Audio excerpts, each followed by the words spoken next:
want to shift into exercise. What are your thoughts? I want to talk maybe about exercise in a few different contexts. So, exercise in the context of fat loss, exercise in the context of energy enhancement, if you have any thoughts there, and energy in the context of anti-aging, disease prevention, longevity. So we'll take each one sort of on its own. I don't know how much your thoughts on exercise differ in those different contexts, but let's talk exercise in the context of fat loss. There's some people who might focus purely on the calorie burning aspect of it. Other people who say, oh, it's about the hormonal impact of the exercise. How much should you boost growth hormone and catecholamines and testosterone and that and insulin sensitivity, and that's what we're trying to accomplish, or sort of the metabolic impact of the exercise. Other people emphasize the importance of muscle mass and weightlifting. So what's your take on that landscape and how one should organize an exercise program to optimize fat loss? You've given it a great kind of overview on the three main areas that it impacts. And I think taking them separately is going to be important, because the biggest misconception, and it might not be the same with your audience, but definitely my audience, is what should I do for fat loss? Should I do cardio, or should I do weightlifting or resistance training or strength training? That's generally the question I get asked, probably more frequently than anything else. And my answer is, well, they both work in different ways. Cardiovascular training, running, swimming, cross trainer, playing pickleball, playing dodgeball, they're cardiovascular activities that will burn more calories, all other things equal, than say an hour equivalent of resistance training or lifting weights. Obviously, intensity matters, whether it's high intensity, low intensity, but for the most part, all things equal, an hour of cardiovascular training will burn more calories. So people will jump onto well, if I'm trying to get into a calorie deficit, then I should do cardio because that will help me burn more calories. Another misconception people have, just to say it here, is where people are like, well, cardio burns fat. Cardio doesn't burn fat. Cardio burns calories, and being in a caloric deficit can potentially burn fat. With resistance training and strength training, then you might burn less calories per hour, but what happens is you increase your metabolic rate. So you burn more calories while you're resting. It's what I call on podcasts and real clickbait and books and news articles is like, burn fat while you watch TV. It's one that grabs people. They're like, how do you burn fat while you watch TV? I'm like, well, you do resistance training or strength training. You tear those fibers down in training, and your metabolic rate has to elevate as you're repairing. Obviously, nutrition plays a role there, protein synthesis, making sure you're repairing, all of these other things, but you're increasing your metabolic rates, you're burning more calories while you rest. And a lot of people will look at that and go, well, I'm burning 600 calories on the cross trainer for an hour. I'm only burning 300 calories when I do strength training. I'll do the cross trainer. And when you understand that, yes, you burn more calories with the cardiovascular activity, but after your resistance workout, you could be burning calories for 36 to 72 hours after, depending on the intensity of the workout and depending on your starting point. So you're burning more calories while you rest. It's the metabolic equivalent of making money while you sleep. And combining those two things together is the real secret for fat loss for people, because you're hitting it from two different sides. And my issue sometimes when it comes to fat loss and the calories in, calories out, which normally accompanies the cardiovascular and doing more cardio bunny, cardio guy, just doing loads of cross trainer work, is there's only so much you can do of that before you're going to plateau and your body stops responding. And with resistance training and burning more calories while you rest, it means you don't have to constantly decrease calories, or you don't have to constantly increase cardiovascular activity, because you're burning calories by a different method. And putting those two together, now the plan would be 100% dependent on the person, but I like 3 to 5 times a week, 30 to 40 minutes of resistance training, maybe 10 to 20 minutes of cardiovascular training in those sessions, depending on the goal, depending on the starting point. Of course, I don't want to give a prescribed plan based without context on the individual, but that, and then you've got everything in between with the hormonal balance, like you said, in terms of optimizing hormones, that all happens particularly with the resistance element, the strength training element, more so than even the cardiovascular, although it can happen sometimes depending on the intensity. If it's high intensity interval training versus steady state, low intensity, you're going to get an element of that. So I think with fat loss, the answer is it's the two. and they work in different ways. And to get the best results, combining the two is what normally works best for people. Okay. And combining the two in the sense that we're getting a big calorie burn during the exercise and we're getting a big calorie burn post exercise. Mm-hmm. Yeah. And I think how you lay it out then depends. Like I personally like just putting them in the same workout so people don't have to be doing multiple sessions and all of this. But, you know, you can also just focus on something like being more active. So for example, I'm recording this podcast at a standing desk. I have a step count that I try and hit every day. I'm bringing the dog out for a walk. That effectively serves as my cardio activity throughout the day. And then I've got my resistance workouts that I do. So there's lots of different ways to do this. It's just about finding what works into your routine and schedule, and something you can stick to, and ideally something you enjoy. Yeah, absolutely. My personal schedule, I don't really do cardio in a gym because I've got surfing, I've got dog walking. I often take them on hikes where I'm like hiking up mountains and small mountains. And I've got rock climbing, and I've got biking and skateboarding with my son. And so I kind of let the cardio take care of itself in the context of fun activities where I don't even really realize I'm doing cardio per se. I'm just surfing, or I'm just climbing or skateboarding or biking or something like that. And then I go to the gym and do weight training. Yeah, I think, and as you've said there, Ari, like one of my secret sauces when it comes to exercise is if you can find exercise that you enjoy that doesn't feel like exercise, you're probably going to be on to a winner. And I think hiking falls into that bracket, skateboarding falls into that bracket, and there's a whole host of other things. So experimenting with different things. Like I've heard people on my channel say, well, I don't like cardio. And I'm like, but have you tried every type of cardio? I was like, that's like telling me, you know, I don't like ice cream, or I don't like food. I'm like, well, have you tried every type of food? Like there's different things out there. So experiment, you know, if you don't like to run, try swimming. If you don't like to swim, try hiking. If you don't like hiking, try, you know, rock climbing, as you said. If you don't like rock climbing, try skateboarding. Experiment until you find something that you enjoy. I don't recommend trying skateboarding for older people. I have to say, I just got back on a skateboard after not riding one for 20 years. And I feel so much more fragile than I did when I was skateboarding as a kid. I'm teaching my 5-year-old son how to skateboard. I took him to the skate park just before this podcast. And I did a couple ramps, like going down a couple little ramps for the first time in 20 years. And I'm like, man, I hope I don't break an arm right now and have to cancel this podcast because I have to take a trip to the hospital to get a cast on or something. You know, whereas when you're a kid, you can fall down a million times and, you know, your bones are more malleable. Brian, as you know, I just had somebody knock on the door a couple minutes ago. This old guy in the townhome complex I'm in right now who wanted to invite me to go play pickleball. I've never played pickleball before, so there's this group of old guys who are really good pickleball players here, and they relish the opportunity to pick on a young guy like me and make themselves feel good because they're better at pickleball than me. But I bring this up because this game of pickleball, which I had never played till last week, is really fun.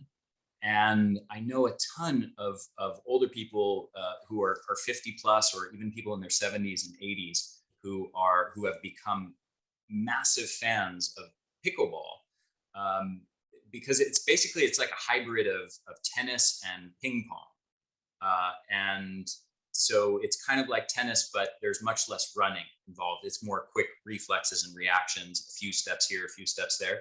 So it works much better than tennis does for people who are 50 plus.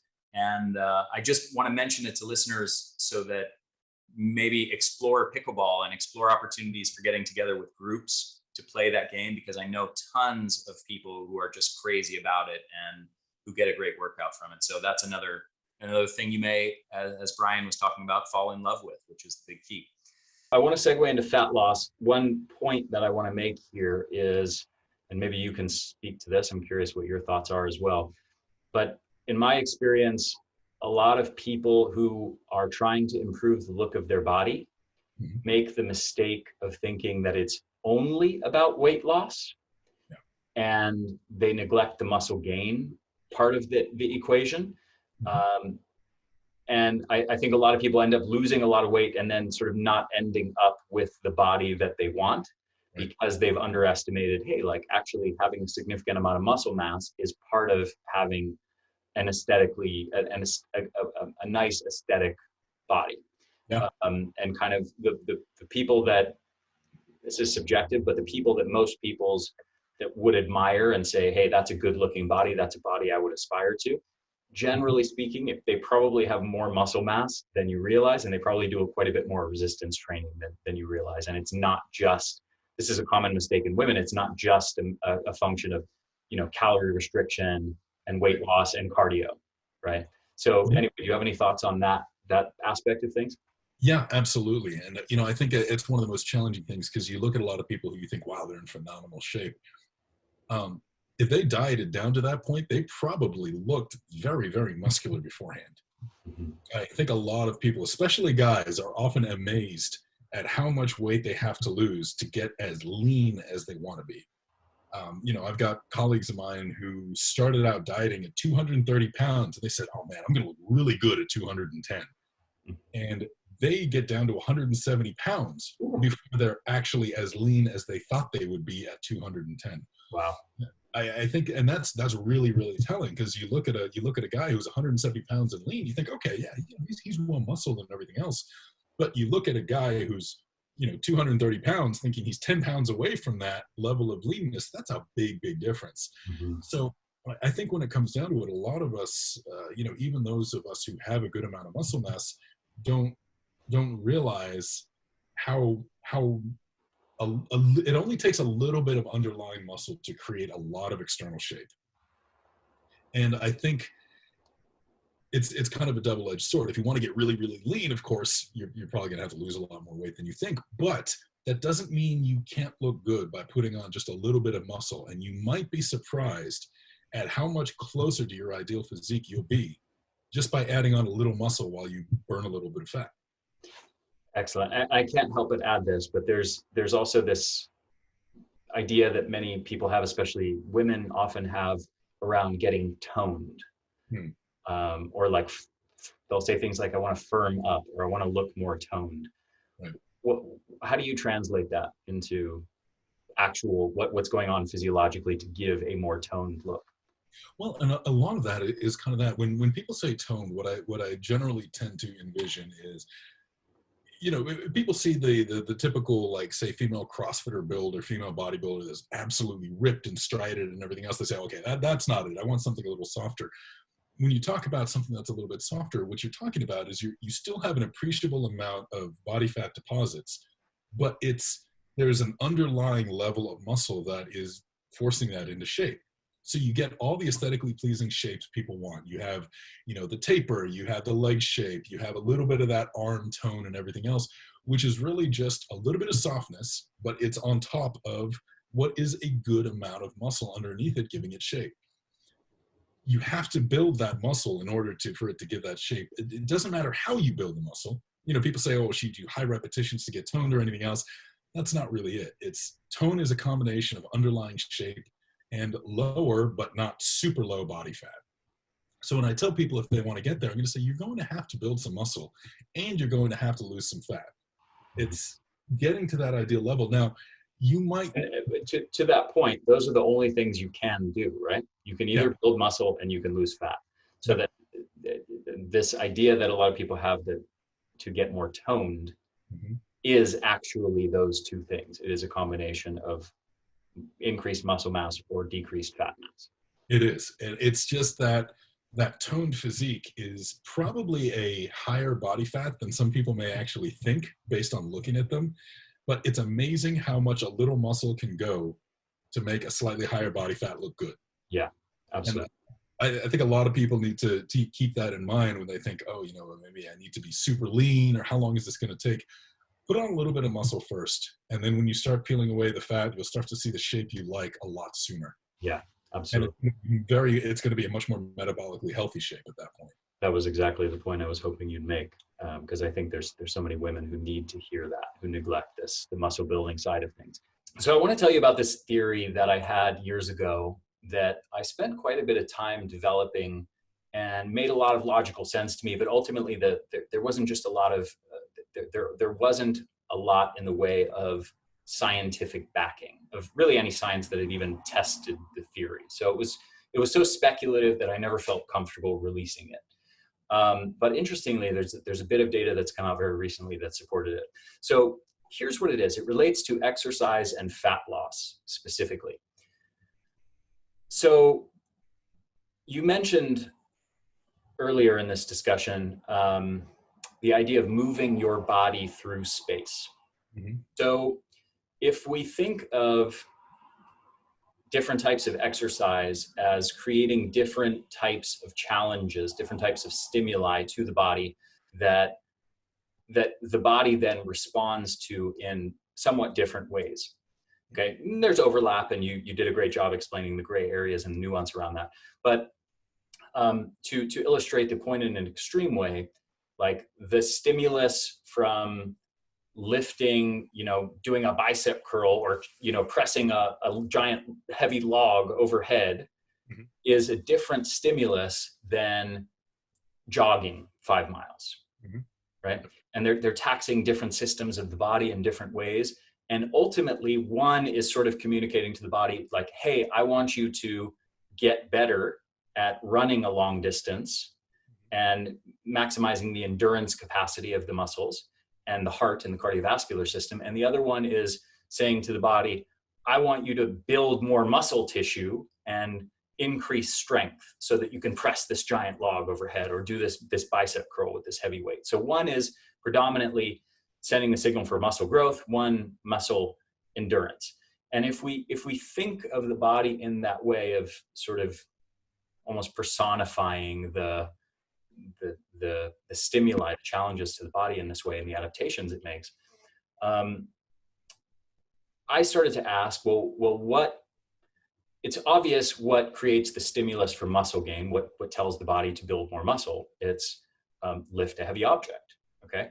What is the stimulus that tells the body, hey, I want you to lose fat, to get better at this thing, to better survive and to better better perform this particular activity, you need to lose fat. Mhm. And what I came to ultimately was move your body through space, something where you perform that activity better by being lighter. Mhm. And so the power to weight ratio of your muscular force relative to your body weight matters. So something like running has this, even walking has it. Doing body weight exercises, many different types of body weight exercise kind of puts that stress on the system. Something like rock climbing does. And there's lots of gray areas here, but I'll give you one layer of data that I was kind of pulling from. There's some research on different kinds of college athletes. So if you compare college runners, like female college runners, to female college swimmers. And the reason this comparison is important is because in a water environment, you're not supporting your body weight, right? You're in a weightless environment where, yeah, basically your body weight doesn't matter. And if anything, there might be an advantage to having higher levels of body fat because you might float easier. So my question was, hey, does that matter? Does swimming versus running, you might have similar amounts of total training, total exercise, total calorie burn. Do you ultimately have different levels of body fat? And you do. Actually, female college swimmers are often notorious for struggling with being overweight and having difficulty losing fat. And female college runners are often too lean and too skinny such that they lose their period. And so there's actually research that's quantified the body fat percentages, and they are dramatically different, despite, again, similar amounts of caloric expenditure. So there's some layers of data that support this theory of mine, and I ultimately called it body propulsion, that you need to move your body through space to give it that signal, hey, lose weight to better adapt to this stimulus. And the one final piece I'll mention is just literally in the last few weeks, there was a study in animals and now is a study in humans that replicated it, where they actually attached extra weight to the body. They used a weight vest, and they discovered that there is actually a weight sensing system in the lower body that seems to in response to carrying more weight and challenging that weight sensing system, the body loses fat. And so I saw that and I was like, holy shit, I was probably like, there's at least some element of truth in what I was saying. So I still think it's probably right, but I've always been, quite frankly, afraid to put it out there and present it as sort of some great truth when the science hasn't really tested it. I honestly, when you started talking, that's exactly what I started thinking about as well. The idea that there is a sort of pressure sensor, a weight sensing system in the human body, there is a lot of merit to that. Mm-hmm. There's a lot of promising research on that. And I think where that comes in, I mean, we know that there are already structures, even within the bones, for example, that can detect deformation due to weight and as a result elicit certain adaptations. It would stand to reason that any organism, especially a terrestrial organism that is meant to move itself over distance, would have some sort of mechanisms that are responsible for helping to regulate different things like skeletal muscle and body fat, etc. It would be absolutely of adaptive value for humans if they find themselves in a situation where they have to move themselves long distances, that they carry less weight, up to a certain point.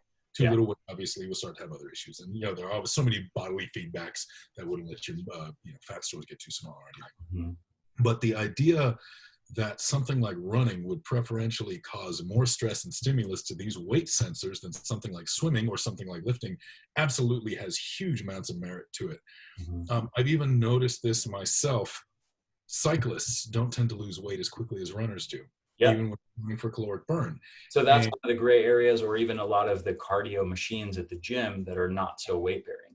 Exactly, because you're not getting, if there are these pressure sensors, these weight sensors, and there is a direct link from those to body fat, which seems to hold true in preliminary data, mm-hmm. It would make absolute sense that something where you are physically impacting ground repeatedly would cause more stimulation and cause a greater stimulation of these organs or these structures than anything else. Mm-hmm. I think it's absolutely fascinating, and I think there is a huge amount of potential exploration to be done there, especially when it comes to both weight loss interventions, performance, considerations for different types of athletes. And, I know there have been a couple of people that have even done, N=1, N of 1 personal studies on wearing weight vests and seeing weight loss happen. And as they increase the weight, their body weight goes down to compensate. That really does seem to bear that out. I think it's a fascinating area of research. And, like I said, I think there is more evidence for the existence of some structures than there is against it. Mm-hmm. So I think at that point, then we need to, since we're releasing this on the podcast, then we need to put out a program on it so someone else doesn't steal our idea and then claim it.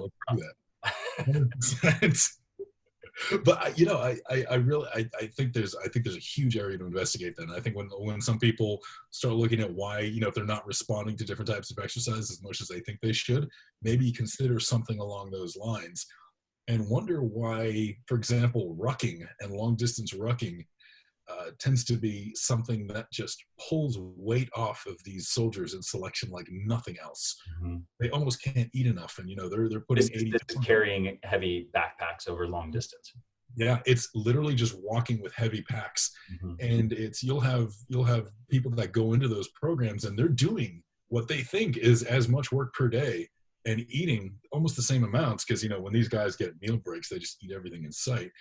And for some reason, that this endless rucking, this endless hiking with heavy weight just seems to pull weight off them like nothing else. Interesting. And that, kind of further reinforces that this is a very, very likely phenomena that we're seeing. Ah, very cool. Well, I was thinking that nothing would connect for you, and that, maybe you just say, I think, calorie burn is calorie burn regardless of how it's done. But I'm glad that it jives for you and that it seems logically plausible. And it's cool that there's some actual research to support the mechanisms behind it. And it's cool that you connected the dots with the rucking there as well. Yeah. So awesome. I'm glad I had the courage to broach into this speculative territory and put this theory out there. I've actually been sitting on it for probably 5 years now, so without ever really talking about it publicly. I honestly, I hope in a case like this, a couple people pick up on it and go, oh, that's really interesting. And they try it out and they get more other people interested. And that's the kind of thing that grows. Cause it's like the flux concept. Everything is so complicated. There's so much going on, so many different feedback mechanisms. yes, it helps to look at things simply. It helps to look at calories in, calories out, but there's so much more going on that I think have a much more profound effect than we give it credit for. Yeah. And when there's so many anomalies in the literature, like what you're seeing on fat between swimmers and runners, we've got to take a look at that. Yeah, absolutely. Now let's talk about fat loss. What is the optimal exercise regimen look for people who are trying to lose fat?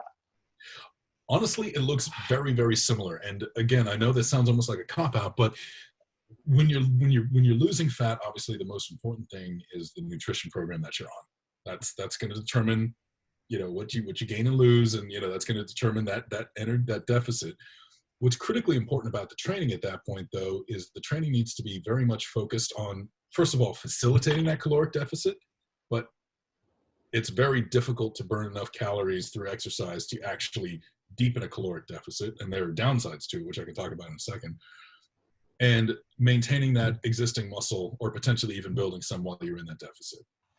Now, there's some advantage to burning extra calories through exercise. When you get to the concept of energy flux, basically it means that all things being equal, if I eat 1,500 calories a day and my body burns 1,500 calories a day, I'm going to look a certain way.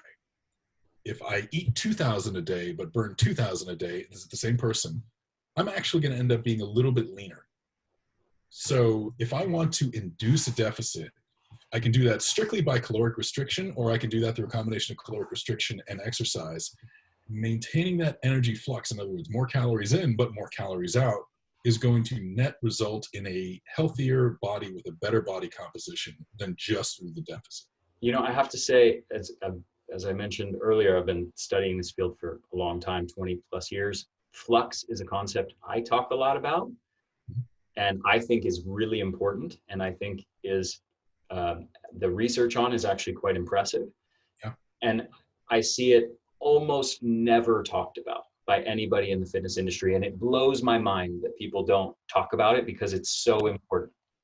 It's staggering how little emphasis is paid to it. And people say, well, this is the most important thing in weight loss. And the concept of energy flux and thinking about all the various processes that are happening like you said, this isn't like, you're filling a fuel tank and you're emptying it. It's all the nutrients that are coming in. The process of burning calories isn't just sitting there burning fuel like it's gasoline coming through. You're talking about, breakdown of stores and breakdown of, certain structures in the body and all that, and then rebuilding them with fresh tissue and discarding old cells and building new cells and emptying out adipose tissue and insulin action. And it is such this whole turnover and this whole, cleaning process that goes on as flux levels increase. There's so many benefits to it. Mm-hmm. Provided, of course, you don't get yourself into too stressed a state, too high oxidation or anything else to look like ultra runners, for example. Yeah. But there's so many advantages to it, and you think that should be part of any fat loss program, is paying not only attention to the deficit and obviously to maintaining the focus on strength training to hold on to that existing metabolically active skeletal muscle, but also looking at that overall level of caloric flux and trying to practically maximize that in a way that is still not overstressing you. Yeah. I'm tempted to go down a whole rabbit hole with flux here, but I just want to say, to the point that you were just making, just observe the natural world, observe any animal. Like, you go for a walk, any animal you see, whether it's a bird, a crow flying in the sky, or it's a squirrel or a rabbit or whatever it is, what you'll notice is their whole day is spent in periods of physical movement, energy expenditure, and then acquiring some food, and then physical movement, and acquiring some food, and physical movement, and acquiring some food. And that's just like a universal principle of pretty much almost all animals. And humans have largely disconnected ourselves from that. We're like taking a bunch of food, sit around for 4 hours, taking a bunch more food, sit around, taking a bunch more food, and maybe once in a while do a bit of exercise, hopefully. hopefully. Yeah, it is. It's really, really interesting. And of course, you look at our ancestry, and obviously, different species work in different ways. And people say, well, what about big cats? They just gorge themselves and sleep. we're not big cats. They have very different diet, very different physiology. They've evolved in a very different way. They've evolved to gorge themselves on massive meals and then literally sit around to avoid starvation. To avoid starvation, exactly. And you know, you look at cats, and a lot of them are on the razor's edge. You look at a cheetah; it can't afford too many failed hunts because then it's dead. Mm-hmm. So it's a very, very different thing. When you look at humans and you look at a lot of, say, foraging apes and the like, that's much more kind of what we're like. You know, activity, rest, activity, rest, activity, rest, all day. Yeah. Maintaining that level of flux. That's, you know, a lot of our cellular systems, a lot of these cleaning systems, you know, autophagy and everything else, and you know, fat burning and hormone regulation and everything else, it is based around that continuous interplay of stress and relaxation, not huge chunks of time where we gorge ourselves and then sit. Mm-hmm. And that's just, and yeah, you know, human evolution, you know, gut microbiome is highly adaptable and everything else. But for the most part, if we really want to change that evolution, we'd need another 200,000 years of a mostly sedentary lifestyle to actually start to optimize our bodies for what we're doing right now. Yeah. Just even, you know, this epigenetic microevolution can't keep pace with how drastically our lifestyles have changed. Yep, 100%. Okay, so getting back to the practical sort of fat loss regimen, let's complete the rest of that. Sure. Yeah, I would say that the strength training program should very, very much follow what you would do almost for muscle building. The thing to keep in mind, though, is when you're muscle building and you're assumed to be eating about the same amount, either isocaloric or at a slight surplus, push yourself. You can afford to push yourself for 2 to 3 sets if you're a beginner, 3 to 4 if you're intermediate, 4 to 5 if you're advanced, to near failure. If you're doing it for fat loss, reduce the number of sets probably by about 1 or 2 and make those workouts a little bit shorter. Reason for that is you don't have the caloric reserve to really account for that much additional stress. The other thing is what you mentioned before about concentric movements versus eccentric. I find that programs that more heavily emphasize only concentric movements actually do better for people who are in a fat loss phase because they're able to maintain workout quality even when in a deficit. Mm-hmm. And that's something to keep in mind. If you are in an extended fat loss phase and you're going into the gym and you want to keep your energy levels as high as possible, think more about focusing on the contraction portion of a movement and allow yourself to relax a little bit more or perform the relaxation part of the movement a little bit faster. Keeping that general mindset, you're going to be able to do more productive work with probably less soreness, because that whole, you know, fatigue versus stimulus that we're talking about, you're inducing a little bit less fatigue, or you're inducing significantly less fatigue for almost as much stimulus. So the cost benefit to every additional set is significantly greater when you shift more heavily to concentric movements in fat loss phases. Yeah, beautiful.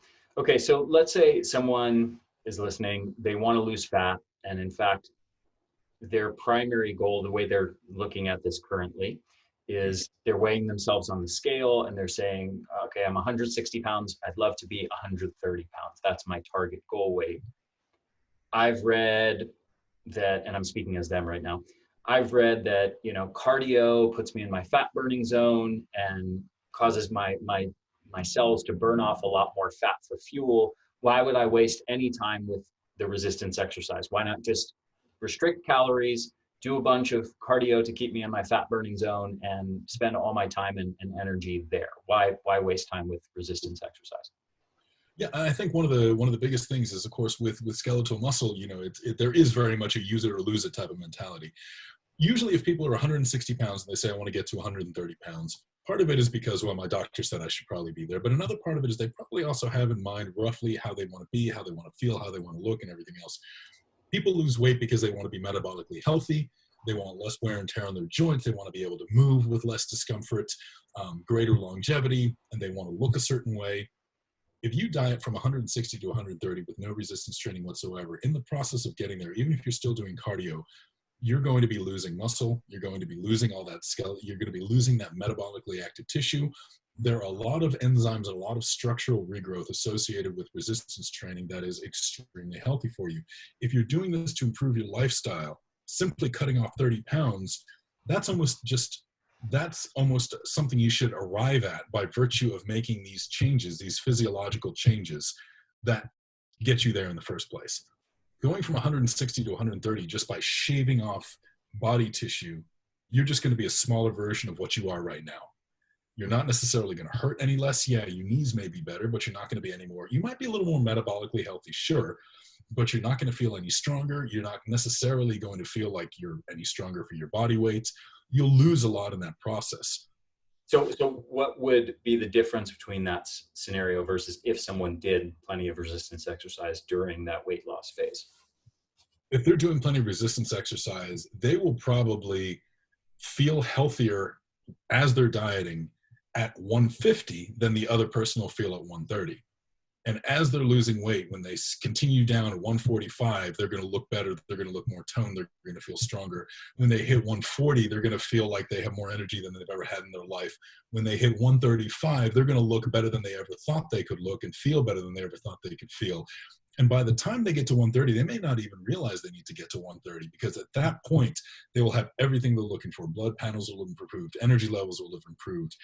Muscular size and shape and function will be better. Levels of alertness will be better. They'll be sleeping better. They'll have fewer orthopedic aches and pains and everything else. They may realize that they've arrived at what they thought was their long-term destination long before they get there. And at that point, suddenly the weight loss and the number and all that, yes, sure, it matters. But by the time they get to 130, their entire life will be different. They haven't just lost weight. They've fixed everything that they thought they would and more. And that's kind of why we're doing this. You know, it's not just about getting to a specific number. It's about everything you hope you'll have when you get to that number. Why not start working towards it now? And you'll get it long before you get there.